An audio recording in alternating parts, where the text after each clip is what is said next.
C'est une école unique en France. Vous allez voir, elle forme les jeunes aux technologies du futur. Dans cette classe, les étudiants ont tous des projets innovants. Ils sont les futurs architectes de l'intelligence artificielle. Lucille et Sylvain, par exemple, développent le cerveau d'un robot pour qu'il ne fasse pas bobo. Il faut imaginer qu'un enfant peut mettre sa main et que le robot peut refermer sa jambe, par exemple. Mais c'est notre travail à nous de faire que chaque fois que l'enfant va poser la main sur le robot va arrêter son mécanisme, le robot va réagir en fonction de ça. Les idées ne manquent pas. Le but de ce projet, c'est de reproduire les mouvements de l'utilisateur sur un robot industriel. Ils sont 130 élèves en tout. Tous débordent d'imagination. À chaque fois, leur programme s'adapte aussi bien pour l'industrie que le grand public.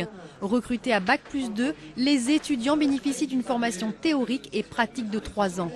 Vu qu'on a une alternance, on peut, juste à la sortie de l'école, espérer être embauché par l'entreprise qui nous prend en alternance. Et même si on n'est pas embauché par cette entreprise, vu l'expérience que ça nous offre, on peut facilement entrer dans le milieu du travail. Mise en place il y a 30 ans par la Chambre de commerce et d'industrie de Perpignan, cette école n'a jamais cessé d'innover. L'Imérir a pris le virage de la technologie robotique il y a tout juste 5 ans, un marché qui ne connaît pas la crise. En 80, ce n'était pas évident. La robotique n'avait de réalité qu'au niveau de l'industrie.